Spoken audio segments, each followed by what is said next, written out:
talk it out with the person that you've lost. For me, it was so helpful to write out my feelings to Mitch, and I learned that love and connection to our loved ones extends so far beyond this lifetime.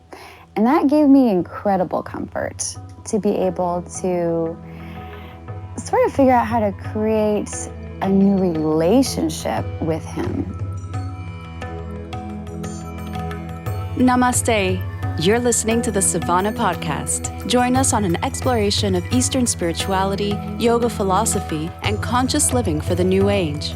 This podcast is a production of SavannahSpirit.com, where you can find a large selection of Om and yoga clothing, spiritual jewelry, and unique fair trade gifts from the Far East. Now here's your host, Ashton Szabo.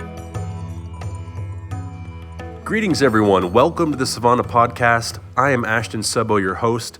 Today's show is all about grief on the spiritual path. Our guest is Alexandria Romero. She's a writer, a teacher, a life coach, and a spiritual guide. She got her master's in transpersonal psychology from Sophia University. We're lucky to have her on the show today to talk about her experiences. Alexandria, thank you so much for being on the show today. Thank you so much, Ashton, for having me. Now, I'd like to kind of catch our listeners up to a bit of your story so we can get and dive right into things afterwards. And feel free to correct me if I get any of this information incorrect. But you were 30 years old and you were about to finish your master's degree in transpersonal psychology. You are, and obviously at the time still were, a mother. As well, at the time, your daughter was 2 and you were also 6 weeks pregnant when your husband Mitch tragically passed away. He left his physical body due to carbon monoxide poisoning. So when I first read that, I really didn't even have the capacity to really even reach it by thinking or feeling about it. It was so beyond my capacity of understanding of I couldn't even start to think of how I could put myself in someone's place and how I would deal with something like that. I've been immersed in yoga my whole life. I've done extended periods of meditation practice. I've done all of this work. I've learned lots of things. And I still, I've got nothing when it comes to something like that. When I tried to put myself in your shoes, I just couldn't even begin to fathom how one stands up and walks away from something like that. My next kind of response to that was wow, I really want to talk to you. I want to hear your story and hear how you have the courage to get up every day and smile at the world and continue to go on and raise your family. I figured that the gods have gifted you with a special boon to make it through, and I'd love to have that sort of shared with our listeners. So my first question for tonight is, what is that tragedy, and specifically the grief that you went through? What has that taught you about life? Well, Ashton, I think the biggest thing that it's taught me about life is that now is always the time to love more, to appreciate more, to live with a heart wide open, and to be as authentic as possible with the people that we love and with what we share with the world. I think it also showed me that there's light and joy to be found even in the darkest of times. There's so much. There was so many lessons in that pain for me. So what happens when someone they've gone through a particular tragedy, and how do they start that process then of moving on? What did you do after your husband passed away, and how did you start to reclaim your life again and pick up the pieces? Well, it was a very grounding pain. It quickly put into perspective what was important. And I created time and space for all of the emotions that came with that grief every day. I really allowed myself to feel, and I found a way to express all of that I was feeling. And for me, the best way that I found was through my writing. And honestly, I had to be present for my 2-year-old every day. And so I saw all of the joy that was still in her eyes, and because she didn't really understand. And I think just really creating that time and space for all of the emotion and the feeling that comes up with such a loss like that. You mentioned being authentic earlier, and something that's pretty obvious in our culture is that people have a really hard time with difficult emotions, with things like grief. How do people that are dealing with this grief and wanting to be authentic with about how they feel, I mean, is writing then the only outlet because then everyone else is feeling uncomfortable? Or how do you, going through your grief, still be authentic in yourself and share that with people? Well, I think that the writing was so helpful for me at that time because, everyone wanted to be there to help, but so many people were at such a loss as to what to even say to me. So the writing was a way that I could express myself, I could share, and I actually blogged about it. So all of my family and friends were able to see where I was at in my process, and they were able to support me in the best ways that they could. But I definitely had some wonderful, wonderful friends and family that were able to hold space for late night phone chats. I had friends, on call for conversation, but I just really tried to let myself feel whatever was coming up for me, because the moment I tried to stifle the process or contain it, it just didn't work. It was such a deep process of surrender, and I think being a mom and having to just be present for my daughter all day, the way that I was able to express myself best and to move the grief through me was through my writing practice. And actually my meditation practice was huge. And I came back to that every evening after my daughter was asleep. So whatever had come up for me during the day, I would sort of tuck it away for the evening when I was free to process and to, like I said before, move the grief through me. So finding some type of expression, some type of manifest expression to just, okay, I'm feeling it. Let me move it through, dance it, write it, sing it, talk it out, but to keep it fluid, because that kind of grief can be so heavy. Well, I think too, as you're saying that aspect of allowing emotions to flow is so important. I used to do a lot of really deep emotional body work, and one of the things I used to encounter a lot was people would start to cry in a session. And I mean, so many times I've heard someone come up and say, like, "Oh my gosh, I'm so sorry, I'll stop crying." And it's like, oh my Lord, like why would you stop crying? And the usual response is like, well, I feel like if I would start crying, I would just keep crying for days. And my response every single time is like, well, cry for days then, because what happens when we keep repressing that emotion and that feeling is that it always stays just below the surface, ready to overflow and overwhelm. But if you just let it come out and through you, then after those 3 days are up, even if you do have to cry for 3 days, you're not going to feel like you need to cry anymore after those 3 days. You're going to have such a wonderful release that it's not going to be just bubbling at the surface all the time.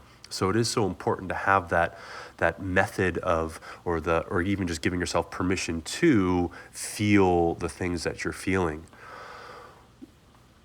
What about someone on the kind of other side of the token? I mean, you mentioned having a support system with some family and friends. Given that it is a very difficult situation, and I could totally empathize with people in your life if they're like, I don't really know how to help you. It's like, I'd imagine that you don't want people's sympathy in those moments. You just need people to hold space. what would you suggest to people that know somebody in their life, perhaps a listener that has a friend or a family member that has gone through some type of tragedy or grief? What kind of tools or things that can they do to help someone that's going through that process? Well, I think that the friends and family that were able to help me the most were the people that were able to just listen and were able to, I think, sit with the deep sadness that was there, because it was so, like we were talking about, it was so uncomfortable for some people to just sit with their own sadness, because it brought up so much emotion for anyone that was around me at that time. So I think just my advice for someone that's trying to help a friend or a family member through grief is just to be there and be present, and to not feel like they have to fix it, because there's no fixing it.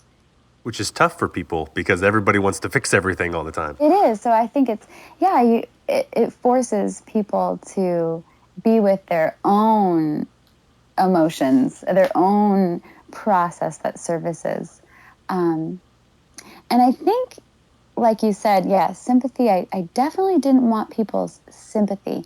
And it helped a lot to have people that were able to energetically hold space and to have faith that I was going to get through it. Because there were some points where it was so dark that those friends that were able to sort of hold that guiding light for me that I was going to come through was so incredibly helpful. That faith that they had during the times when it was so difficult for me to have was amazing.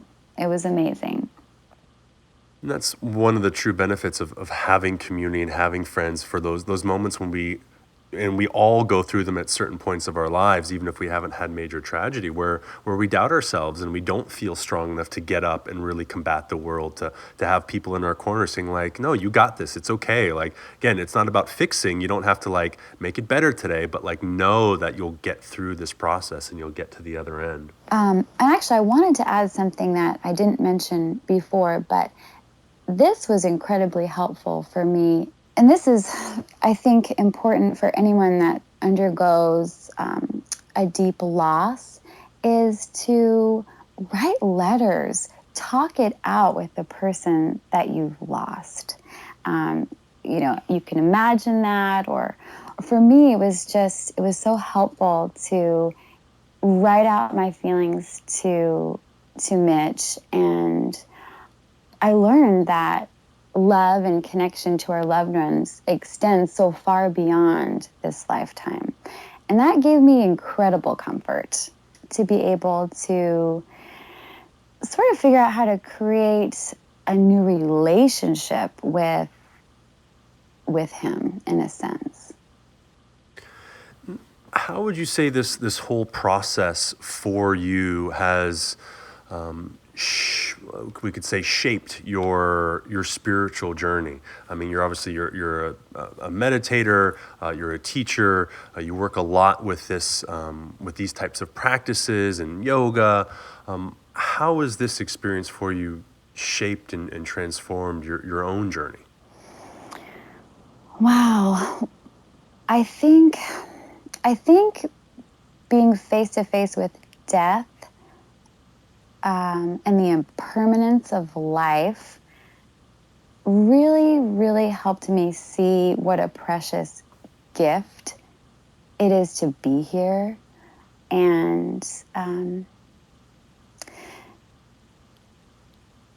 it reminds me every time I start to get stressed or worried about, whatever it is we worry and stress about, I think remembering what I went through helps bring me back to a place of clarity about what is truly important in life.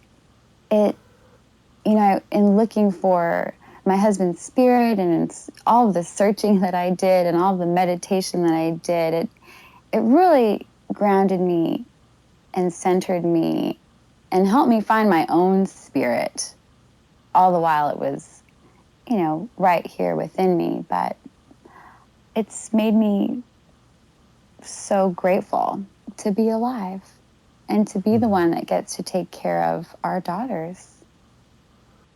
Well, in gratitude, I mean, you hear from spiritual teacher after spiritual teacher the role and importance of gratitude in our lives.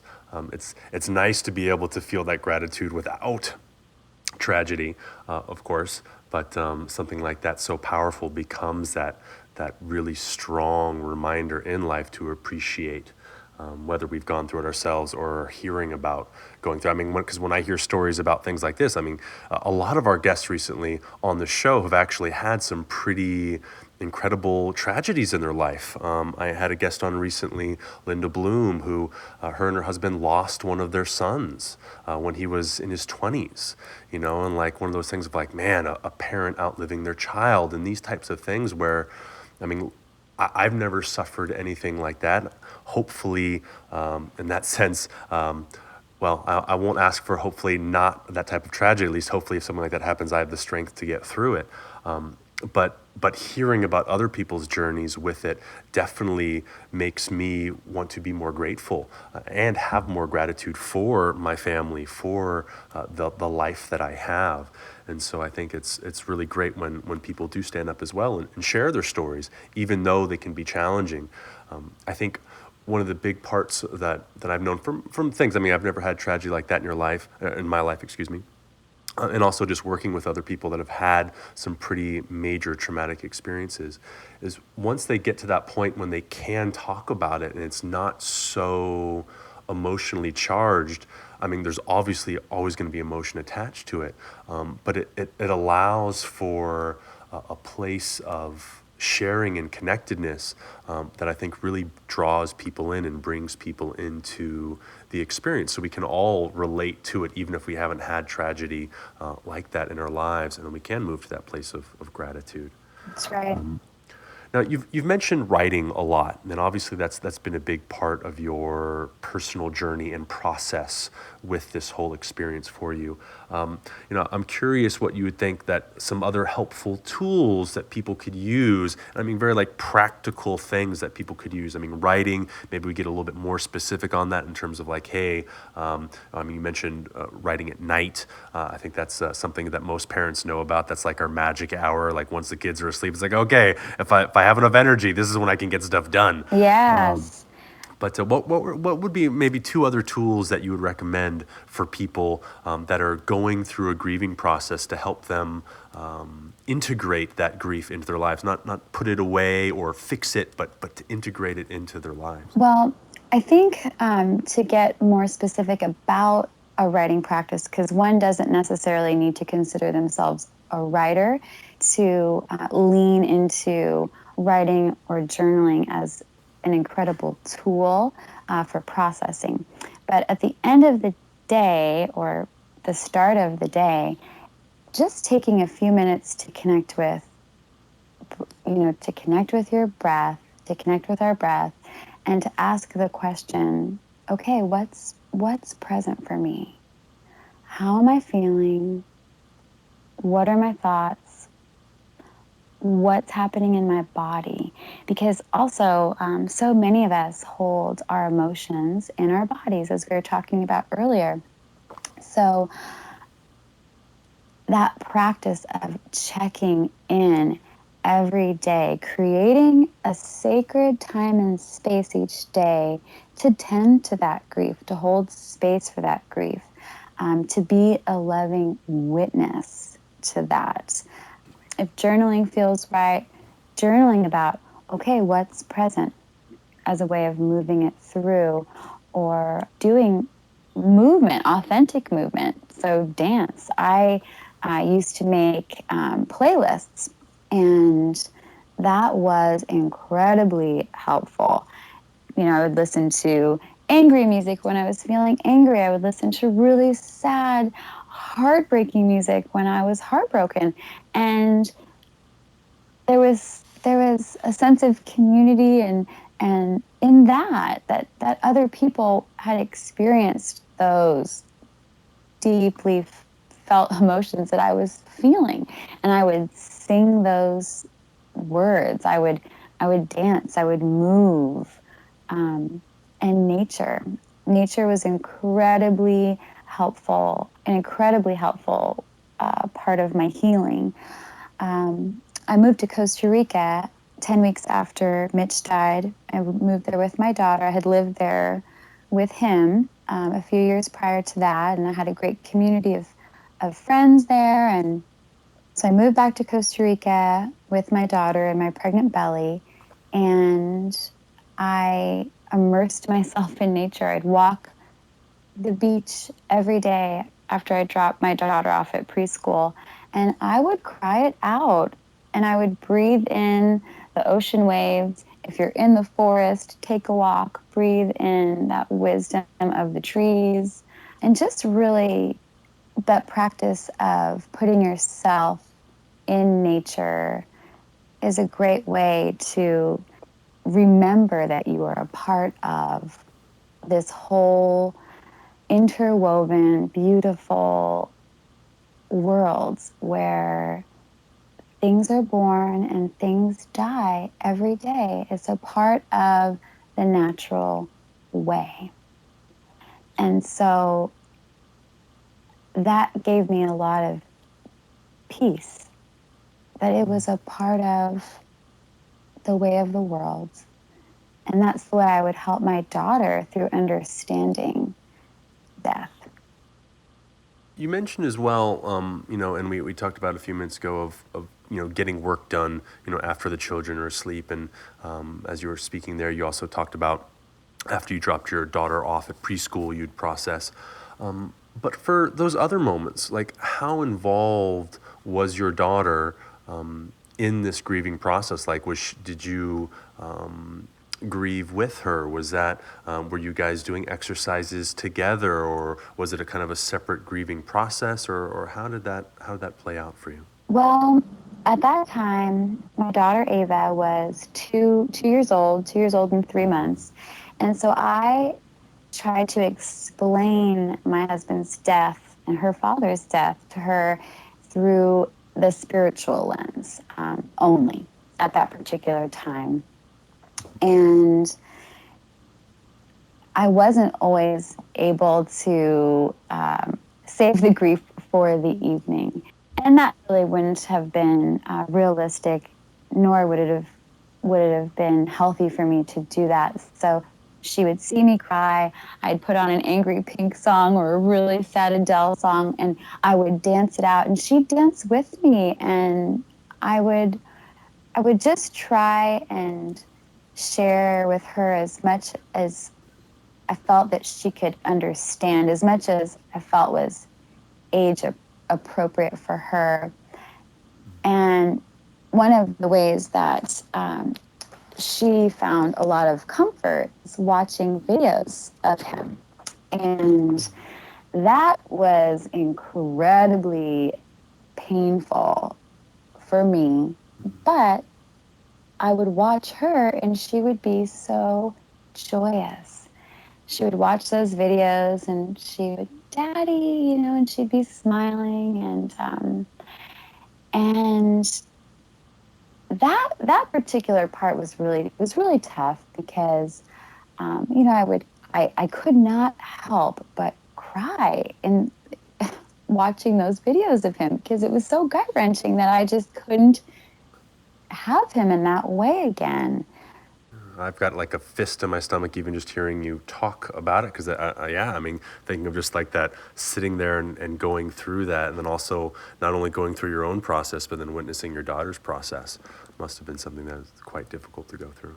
Yes, and so what I tried to do with that, because I didn't want her to just have those sad associations with her dad, with all of my sadness, because as she watched those videos, she would be so joyous. So I learned to breathe through those videos and just hug her tight as she watched and as I watched, so that she could have her time, if that makes any sense.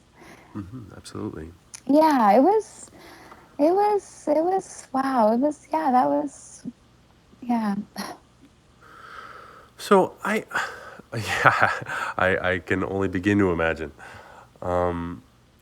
I view a lot of things kind of through this lens of the hero's journey. I'm a big fan of Joseph Campbell's, and so I see a lot of this kind of playing out both in story and people's lives. And we talk about the person going out into the world, slaying their dragons, and then coming back to bring the boons. I mean, you had your big call, which was the tragedy of your husband's passing, and then you went out in the world. You went to Costa Rica. You went through this transformative process. And then you came back. I mean, you live back in the United States now. You're sharing your experience through your writing and through your teaching. I'm curious in the sense of the hero coming back with the treasure. What's your treasure? Like, if you really could impart just one thing to someone who's gone through tragedy like this, one thing that they could to learn or to help them get through it, what would that thing be? I think finding the light every day, finding, creating meaning. What can I learn from this? How can I grow from this? And being committed to being a light seeker, even when it's so dark. If that makes sense. And for you, does seeking, what's the relationship then of seeking the light and also sitting with the darkness? Because we've talked so much about it tonight already, of being willing to sit with those dark, heavy emotions. Where does that become bypassing for people if we're just always seeking the light? Like, how does one bring in the light while still holding space for the dark? Well, I think that's where creating the time and space to ask ourselves what's present, what's real, what's really going on here right now, and allowing the sad, the angry, the guilt, the regrets. I mean, just all of that, allowing that. So it's almost like we have to sit through the darkness, allow the darkness to move through us in order to see the light in any of it. Because that's right. You don't want to just try and find the light, find the light, find the light, all the while, all that dark, heavy is just sitting there weighing on your heart. So I think